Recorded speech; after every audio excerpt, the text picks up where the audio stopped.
अस्सलाम वालेकुम व्यूअर्स, मैं हूं आपका होस्ट अब्दुर्रहमान और आज डिस्कस करेंगे सऊदी अरब को, जो पाकिस्तान को सबसे बड़ा और सस्ता कर्जा देने वाला मुल्क बन चुका है। जी हां, हम लोगों ने जिन दोस्त ममालिक से कैश में कर्जा लिया हुआ है उनमें सबसे सस्ता कर्जा हमें सऊदी अरब ने दिया है। आज की वीडियो में डिस्कस करेंगे कि सऊदीया का दिया जाने वाला कर्जा कितने फीसद शरह सूद के ऊपर है, इसके मुकाबले में चीन और यूएई से हम लोगों ने कितने फीसद शरह सूद के ऊपर कर्जा ले रखा है और हम लोग हर मुल्क को कितने 100 मिलियन डॉलर्स इस कर्जे की एवज बतौर सूद अदा करते हैं। बात करें अगर सऊदी अरब की, तो सऊदी अरब से हम लोगों ने मजमूई तौर पर 5 अरब डॉलर्स का कैश कर्जा ले रखा है, जो हमारे पास अभी भी स्टेट बैंक ऑफ पाकिस्तान में है। इसके ऊपर 4% शरह सूद हर साल लगता है। हम लोगों ने 1 साल के वादे पे लिया था, अब हम हर साल इसे रिन्यू करवाते हैं। तो 5 अरब डॉलर्स पर 4% अगर शरह सूद हो तो 200 मिलियन डॉलर्स हर साल हम लोग सऊदीया को पे कर रहे हैं, जो कि आज के डॉलर रेट के ऊपर 56 अरब रुपए बनते हैं। हम लोगों ने पहले सऊदी अरब से 2 अरब डॉलर्स कैश लिए थे, जो कि हर साल दिसंबर के अंदर मैच्योर होते हैं। हम उन्हें रोल ओवर करवा लेते हैं। फिर हम लोगों ने 3 अरब डॉलर्स का मजीद कर्जा लिया जून के महीने के अंदर। हर साल जून के महीने में वो ड्यू डेट पे आते हैं, तो हम उन्हें मजीद 1 साल के लिए स्टैंड करवाते हैं और उनके सूद की अदायगी कर देते हैं। वैसे सऊदी अरब का हमारे ऊपर जो टोटल कर्जा है वो 9 अरब 16 करोड़ डॉलर्स है, जो हमारे टोटल 135 अरब डॉलर्स के बरूनी कर्जे का 7% बनता है। लेकिन इसमें 5 अरब डॉलर्स तो कैश है, बाकी 4 अरब 16 करोड़ डॉलर सऊदी अरब में मुख्तलिफ प्रोडक्ट्स के लिए, मुख्तलिफ कामों के लिए में सूद पर रकम दे रखी है। दूसरे नंबर पे आता है चीन, जिसने हमें 4 अरब डॉलर्स कैश में दे रखे हैं और ये औसतन 6.1% शरह सूद के ऊपर है। चीन से लिए जाने वाला कैश में जो कर्जा है वो कुछ 4.5% शरह सूद के ऊपर है और कुछ 7.3% के ऊपर है। लेकिन टोटल इस 4 अरब डॉलर्स को देखें तो वो औसतन 6.1% के ऊपर है, जिसका हम लोग हर साल 244 मिलियन डॉलर्स सूद अदा करते हैं, जो इस वक्त के डॉलर रेट के मुताबिक 69 अरब रुपए बनते हैं।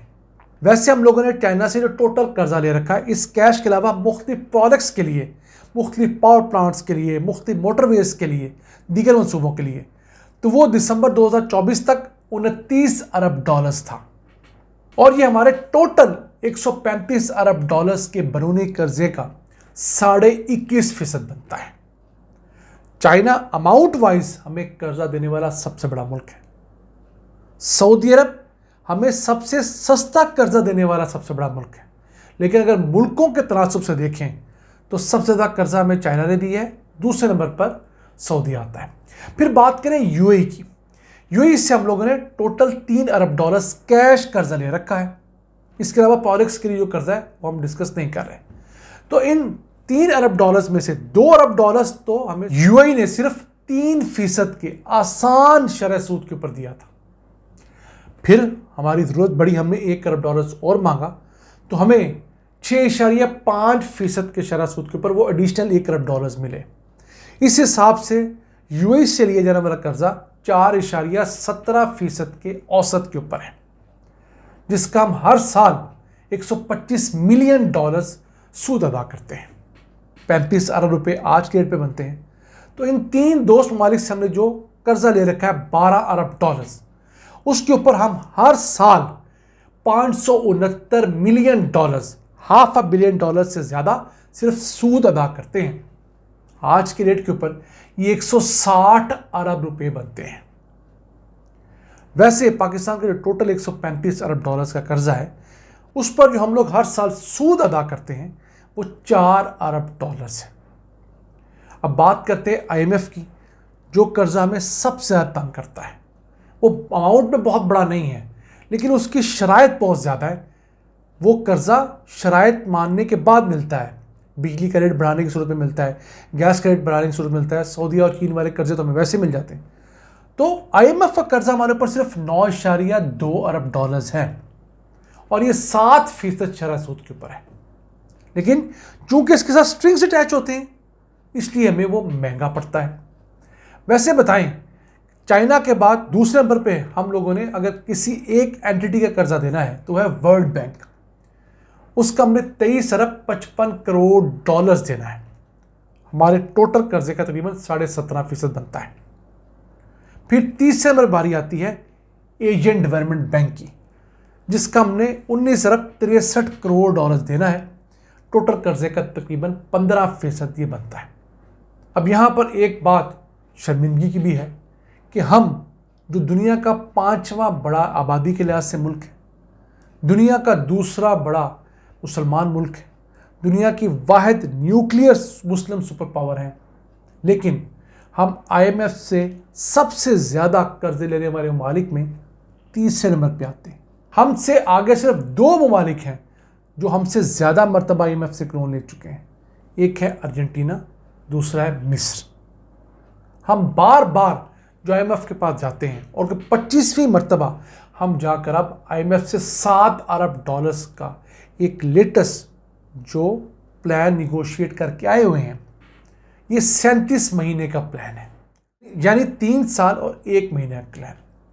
अब इस 7 अरब डॉलर्स की रकम के ऊपर अगर 5% के हिसाब से एवरेज हम लोग सूद अज्यूम करें तो हमें हर साल 250 मिलियन डॉलर से लेकर 350 मिलियन डॉलर्स IMF को सूद की मद में अदा करने हैं। यानी जो असल 7 अरब डॉलर्स देना है वो तो है, इसके ऊपर हमें हर साल 250 मिलियन डॉलर से 300 या 350 मिलियन डॉलर्स डिपेंडिंग ऑन मुख्तलिफ चार्जेस, मुख्तलिफ टैक्सेस, मुख्तलिफ सब चार्जेस और इंटरेस्ट रेट, वो हमें अदा करना है। अब IMF क्योंकि दुनिया का सबसे बड़ा बनिया है और इसकी तकलीफ़ हमें सबसे ज़्यादा होती है, यही वजह है कि IMF के कर्जे के बगैर मुल्क चलते भी नहीं है और IMF से कर्जा लेकर भी मुल्क नहीं चलते। यानी IMF एक वेंटिलेटर मशीन है जिस पे आपको रख दिया जाता है। उससे अगर हमें रिकवरी करनी है तो सबसे ज़्यादा अहम चीज़ होती है आप अपने मुल्क के अंदर रिफॉर्म्स करें। हमारे सामने इंडिया की मिसाल है। 1990 की दिहाई में इंडिया के रिजर्व्स इस कदर गिर गए थे कि इंडिया को अपने सेंट्रल बैंक में रखा हुआ सोना IMF के पास प्लज करवाना पड़ा था, फिर जाकर उन्हें कर्जा मिला था। हमें तो फिर भी ज़ुबानी जमा खर्च के बाद कर्जा मिल गया, वादे वईद करके उन्हें अपना सोना रखवाना पड़ा था। इतने बुरे हालात हैं। लेकिन इंडिया ने क्या किया? इंडिया ने उसके बाद अपने इकोनॉमिक सिस्टम के अंदर बड़े रिफॉर्म्स किए। उस बड़े रिफॉर्म्स का फ़ायदा क्या हुआ कि इंडिया की मईशत उभर के सामने आई।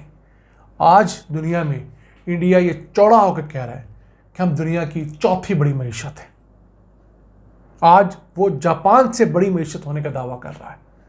तो जब तक हम अपने यहाँ रिफॉर्म्स नहीं करेंगे, अमीरों से टैक्स नहीं लेंगे, उन लोगों के ऊपर हाथ नहीं डालेंगे जिनके पास हज़ारों एकड़ ज़मीन है, उन लोगों से पूरा टैक्स नहीं लेंगे जो ज़िंदगी तो 5 स्टार गुजारते हैं लेकिन ख़ुद को गरीब दिखाकर बहुत थोड़ा टैक्स अदा करते हैं, और इस तरह के और बहुत सारे काम इलेक्ट्रिसिटी के सेक्टर में, बिजली के साथ साथ गैस के सेक्टर में, पेट्रोलियम सेक्टर में होने वाली चोरियाँ, ठेकेदारी निज़ाम में होने वाली चोरियाँ, कैश ट्रांजैक्शन, उसको कम से कम नहीं करेंगे, हम ये कर्ज़ों के चुंगल से कभी नहीं निकल सकते। नाज़रीन, आज का एपिसोड हमें उम्मीद आपको पसंद आया होगा। अपनी सिचुएशन अपनी आराम से हमें आगाह रखा करें। अपने मेज़बान अब्दुर्रहमान को इजाज़त दीजिए। अल्लाह निगहबान।